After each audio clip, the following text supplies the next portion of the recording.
everyone, by the end of 20th century came a set of three literary theorists, Michael Foucault, Stephen Greenblatt and Montrose.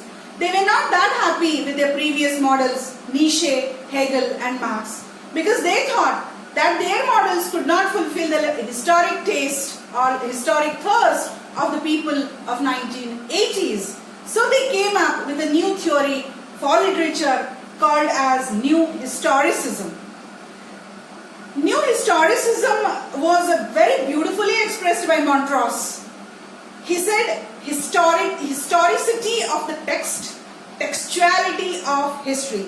It means history has always led to the beautiful books. History has always helped feed the books, and then in turn a text has fed it history. So this is how Montrose beautifully implies new historicity, new historicism to the study of literature and literary texts. Now before getting into this theory, let us study this word in brief. What is history? History is the collection of facts, past events of man and his human affairs. And then what is historicism? Historicism believes if you want to know something about man and his society, you can't come to a conclusion without a prior knowledge of this historical period. And then, why do we call this as new historicism? Was there anything called as old historicism? Yes, there was the old tradition of looking at history. So now we shall compare and contrast. According to old historicism, when a writer wrote a book on history, the old historical critics saw in it that he had properly covered the social, political, cultural and religious aspects while writing that particular book, and that he has not come up with anything additional. This was the concern of the old historians. So this is how the writer there established a kind of a monopoly over his book. But then coming with the new historicism, here the theorists say this is not the case. A historical book cannot be written with a single mind. A single consciousness cannot make entire history compiled in a text. There should be some other influences acting upon him. So what kind of influences? It could be power politics. Those in power or those of higher social class strata could be influencing him to add certain things and to sacrifice certain things. So history as a book written by a certain writer cannot be a master in itself, because it has gone by the prejudices of people or of the people in power of those days. So it has to have a kind of a re-look, or it has to have a kind of a reinterpretation to understand what exactly went during a particular period. So now New historicists did not believe in the structural philosophy. They were not happy with what the structuralist theorists came with. Structuralists said that a text should be separated from its author, and a text is the complete authority of the reader. This was totally denied by the theorists of New Historicism. They wanted to read the text with the author or with the writer. So they came up with a strange concept. It is of course a very meaningful concept. So you have text, you have context, and then you have the co-text. Once again, you have text, and then you have the context, and then you have the production of the co-text. What is this? So a certain writer writes a text. Now when we come to the critical analysis of that text, we should undergo certain things. What is that? A text, whether it is a literary or non-literary text, we have to approach the author first, look into his mind at least a little bit, and then the historical conditions that he existed into, and the cultural and the social affairs that affected him during his time when he was writing the book. Apart from that, we should also have a knowledge of what literary, non-literary texts of those days had an influence on him when he wrote that particular text. This becomes the text. Then looking at all these aspects, there is a certain critic who is evaluating this book. So he may not necessarily belong to the period to which the writer belongs to. He might belong to some other period in history. So now we have to look at the history of his period and how he evaluated this book from his times and going back to the times of the author. So we have the text, and that critical analysis of the critic becomes the context. Now, keeping both these aspects into consideration, the new historists wanted to come up with the quote text. So quote text is the product of the author's book, text, and the critic's book, that is the context and the quote text. So a book cannot simply be individually studied like that of the theory that existed with the structuralists. It has to have a knowledge not only of the author but all of the other authors who influenced that particular author, and how the critical analysis was done by some other person belonging to some other period.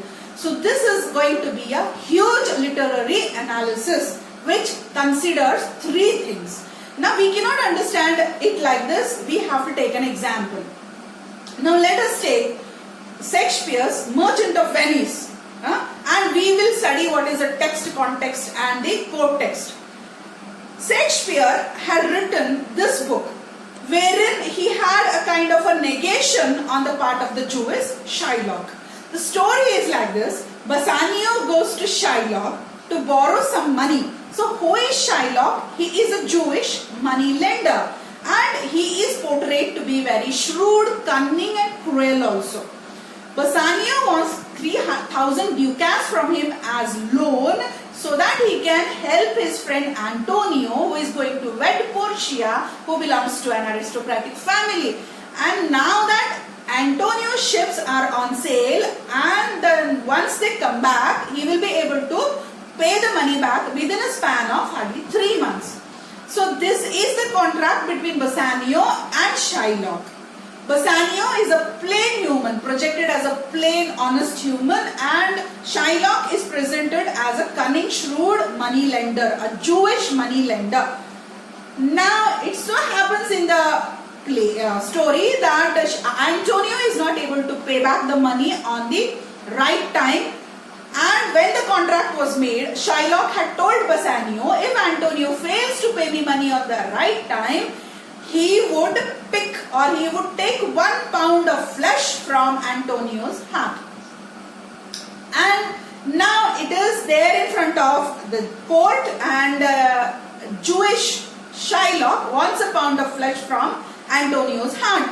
Now Portia comes, rescues him by telling him that you can take a pound of flesh from him, but see that even a drop of blood doesn't fall down. Since this is highly impossible, the Shylock is defeated in the case. So this is all about the story of the Merchant of Venice in brief. Now our focus is not the story. Our focus is on the interpretation of the characters. So was Shakespeare anti-Semitic? Was he against Jewish people? Was he against Judaism? So this is what we have to study.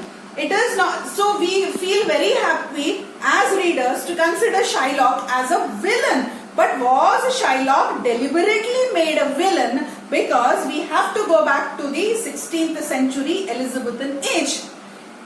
It had happened, a very bad incident had happened with Queen Elizabeth. We should know that Elizabeth had favored Shakespeare so much that she was in love with his literary output. And she had sacrificed all her life for the cause of the artistic growth of a nation. So naturally the writers were in great love with the Queen. This is on one side. Now there was a doctor, Dr. Lopez. He was a personal physician of Queen Elizabeth. It is said that once he had tried to poison Queen Elizabeth. We do not know the exactness of this event since we lack proof here. So she had a kind of a grudge over the Jewish people.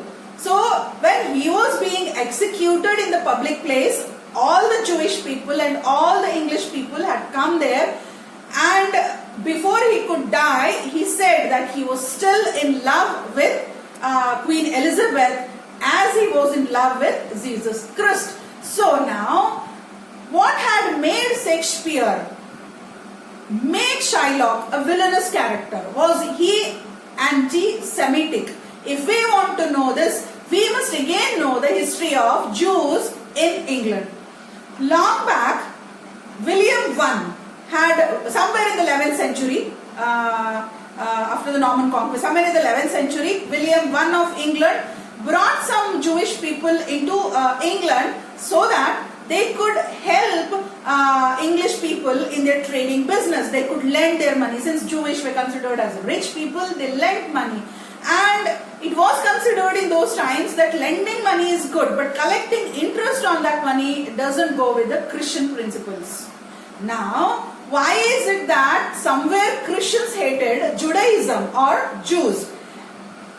The Christians always thought that Jews had murdered Jesus Christ, or it was Jews who were responsible for the death of crucifixion of Jesus Christ. So that is why Christians always considered Jews as very inferior to them, even though in Judaism they worshipped Abraham as God, and even Christians worship Abraham and God. So there were similarities in their religions, but it was because of the concept of the crucifixion of Jesus Christ, there was a kind of enmity. So because the Jewish people during the times of William I, when people who lent money and also collected interest, they were very much hated, and then the kind of an execution of Jews started.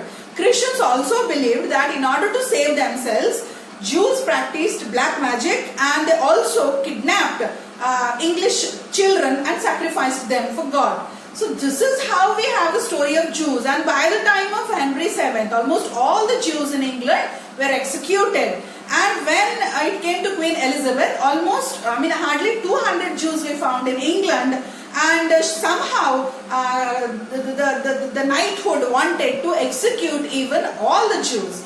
But then many of the Jews had converted into Christianity. They still wanted to stay there, but there was a kind of a suspicion over them from the knighthood. So this is how we do not know what Shakespeare really wanted. Whether he was anti-Semitic or whether he wanted to present Queen Elizabeth's views into his play. So we have to look at the text from the historical context and also from the point of view of the critical analysis that the text has been undergoing for so many years.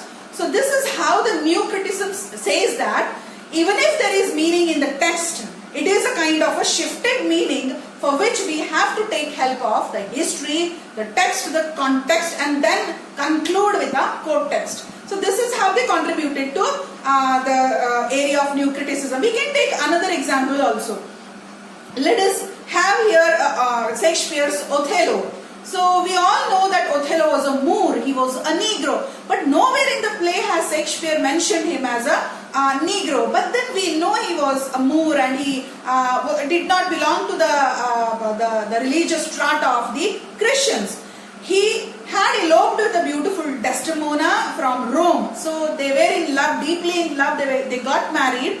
But then since Iago hated Othello, not because he was a good warrior, but also he was a Moor, he wanted to cheat Othello, taking Desdemona as an object. So now he convinces Othello of Desdemona's adulteress, and in the story it so happens that she also dies, and at the end Othello also dies. So this is how the end of a marriage takes place, and this is how two different cultures that had come together, universalizing their love, had to fall prey for Iago. Now we have to understand what Shakespeare literally wanted to portray there, because as I told you, he never used the word Negro.